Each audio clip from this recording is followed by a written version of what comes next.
আল্লামা Jalaluddin Rumi রহমতুল্লাহ আলাইহি নিজে বলছেন, মাওলানা রুমি নিজে কামেল হইতে পারে নাই যতক্ষণ পর্যন্ত তাহার পীর আল্লামা শামসুত তিবরিজ রহমতুল্লাহ আলাইহির গোলামি না করিয়াছে, অর্থাৎ তাহার কাছে মুরিদ না হইয়াছে। তাহার কাছে কি না হয়েছে? মুরিদ না হয়েছে। মুরিদ অর্থ বিকৃত, বিক্রয় হওয়া। কি হওয়া? বিক্রয় হওয়া। আমি যদি কোনো জিনিস কিনে নিয়ে আসি বা বিক্রি করে দিই, তাহলে সেই জিনিসের পর আর থাকে না। যেটা নিয়ে আসছেন সেটা নিজস্ব, যেটা দিয়েছেন সেটা আর কি থাকবে না। তদ্রূপ বিক্রি করা অর্থ হলো এই, আমার জীবন মরণ জৈবন ওই কামেল হাদি নায়েবে রসুল যেমন রসুল্লাহ সাল্লাল্লাহু আলাইহি সাল্লামের কদমে সাহাবায়ে কিরাম লুটে দিয়েছিলেন। সাহাবায়ে কিরাম কি করছিলেন? লুটে দিয়েছিলেন। কিরকম? যে আমার সমস্ত জীবন মরণ একমাত্র আল্লাহর জন্য, আর এটাই পরিচালিত করবেন একমাত্র আল্লাহর হাবিব সাল্লাল্লাহু আলাইহি ওয়াসাল্লাম। তো জালালউদ্দিন রুমি রহমতুল্লাহ আলাইহি বলেন, শুকরে কুন মার শাকির আরা বান্দাবাস পেশ এশা মরদাস ও পায়েন্দাবাস। আখেরাতে কামেল হাদির নিকট তুমি এমন হয়ে যাও জানো তুমি কি? মৃত। অর্থাৎ মৃত ব্যক্তিকে ডানে নাড়ালে কোথায় যাবে? ডানে যাবে। বামে দিলে কোথায় যাবে? বামে যাবে। সোজা করলে কোথায় হবে? সোজা হবে। কাত করলে কি করবে? কাত হবে। তদ্রূপ যেই ব্যক্তি পরকালের পাতাই সংগ্রহ করে আল্লাহর কাছে বান্দা বলে পরিচয় দেবে, আল্লাহর নবীর উম্মত বলে দাবি করবে, সেই ব্যক্তি কামেল শিক্ষকের কাছে এই রকম হবে। অর্থাৎ আল্লাহর রসুলের কাছে যেই রকম হয়েছিল, অর্থাৎ সে কামেল হাদি কামেল মোর্শেদের যেই কারিকুলাম আছে সেটা বাস্তবায়ন করতে হবে। তাতে তার জান জীবনও যদি তার মধ্যে চলে যায় তাতে কোনো সমস্যা নাই, যেহেতু তাকে পরকাল হাসিল করতেই হবে, এই জন্য তাকে দুনিয়াতে প্রেরণ করা হয়েছে। কথা ঠিক না বেঠিক? ঠিক না বেঠিক?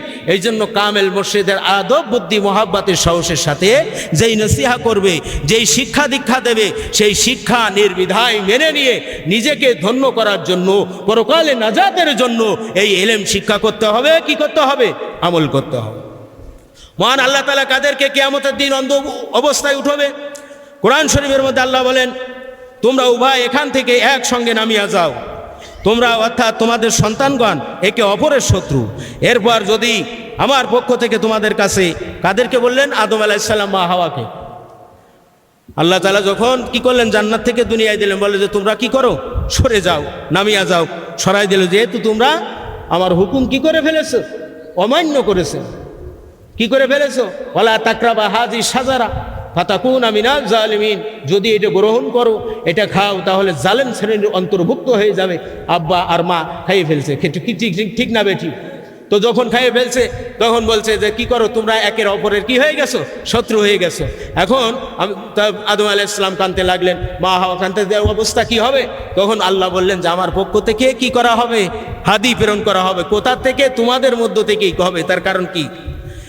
একে অপরের শত্রু। এরপর যদি আমার পক্ষ থেকে তোমাদের কাছে হাদি নবী কিংবা নবীর বর্তমানে নায়েবে নবী আসে, তখন যে আমার হাদির অনুসরণ করবে সে পথভ্রষ্ট হইবে না এবং কষ্টেও পতিত হইবে না।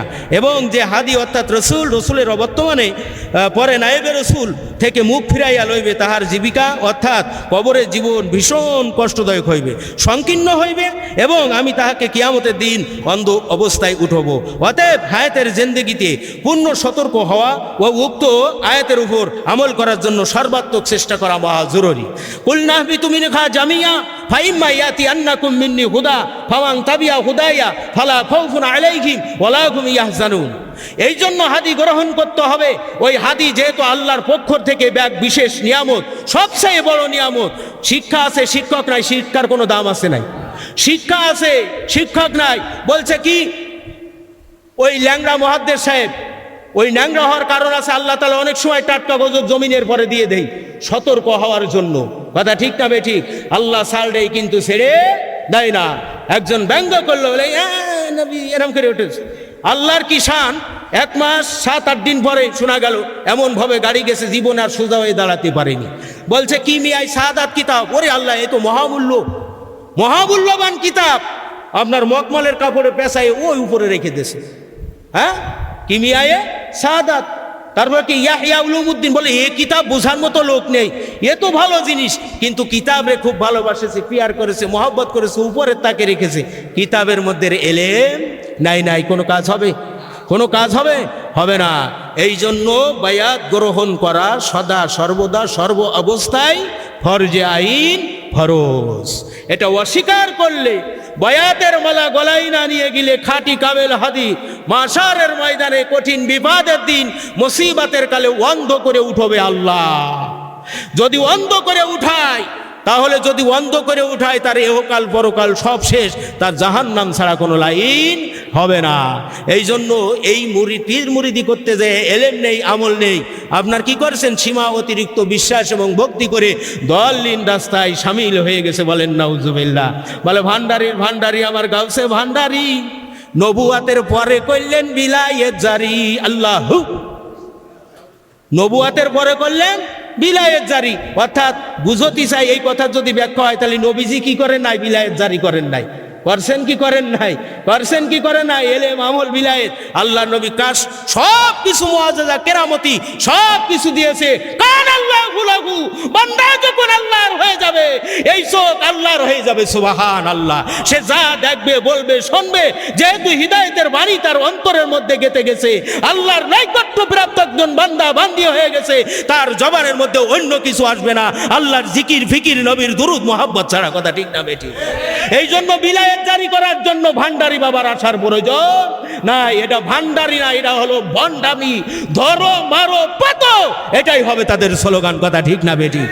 এই সমস্ত ভণ্ড বেসারার জন্য হক দরবারগুলোর পরে আজকে কলঙ্কিত হয়েছে। অনেক আলেম হক না বেছে ফতুয়া দেওয়ার কারণে এই দুনিয়ার পরে লানতার গজবে গ্রেফতার হয়ে বেঈমান হয়ে কবরে গেছে। কথা ঠিক না বেঠিক? ঠিক না বেঠিক? এই জন্য কামেল হাদি যদি গ্রহণ না করা হয়, হাসরের মাঠে সবচেয়ে ভালো করে উঠানো হবে না অন্ধ করে উঠানো হবে? অন্ধ করে উঠানো হবে। যারা তবলিগ জামাত করতেছেন তারা আমিরের আনুগত্য করেন। কথা ঠিক না বেঠিক? আমির যদি বলে দেই, বলছেন যে এটা বলেন তো দেখি কোন তাবলিগ আমি, বলছেন যে এটা জানতে হলে কাকরাইল যেতে হবে। কোথায় যেতে হবে? কাকরাইল যেতে হবে। তাহলে আমি যে দাওয়াত দিচ্ছি, আমার কাছে একটা প্রশ্ন করলে আমি কি বলবো যে এটা জানতে হলে আমার কিশোরগঞ্জে যেতে হবে? তা আমাদের একটা শিক্ষা দেওয়ার লাইন আছে না নাই? তা আমরা এইভাবে বলবো। কিন্তু বলে তারপর আপনি বললেন কিভাবে? বলে মুরব্বীরা বলছেন। বলে কি বলে না? বলে কি বলে না? মানে তারা ছোট সাজতে রাজি না, তারা ছোট সাজতে কি রাজি না। এই জন্য আপনি একেবারে জানেন না কিছু দরবারের শিশু, আপনি জানেন না কিছু দরবারের শিশু। আপনাকে যখন জিজ্ঞেস করা হবে মনে মনে বলবেন আল্লাহ সাহায্যকারী, আল্লাহ আপনি আমাকে সাহায্য করবেন। আল্লাহর তরফ থেকে আপনি যে নর্মতা ভদ্রতা অবলম্বন করলেন, আল্লাহ আপনার ইজ্জত বাঁচায় সেই মহা সত্যের সন্ধান আপনার মুখ দিয়ে বাইর করতেন। আর নিজে নিজে তাকাব্বারি করবেন, মনে করবেন যে আমি বড় আলেম। হ্যাঁ, কোরআন সহি করতে যায় এমন কায়দায় সহি করতে, মানে মূল অর্থ উলটপালট হয়ে যাচ্ছে। মূল অর্থ কি? উলটপালট হয়ে যাচ্ছে। এই জন্য অন্তরে চন্দ্র দিয়ে পক্ষ তিনে রত্র। সারা জীবন দুটো চোখ দেখলাম, আর একটা দেল চক্ষু। কি চক্ষু? দেল চক্ষু। তিনটে যে চক্ষু তার দেল চক্ষু। ওই দেল ক্যামেরার পদ্মাতে ছবি ভাসে দিনে রাতে।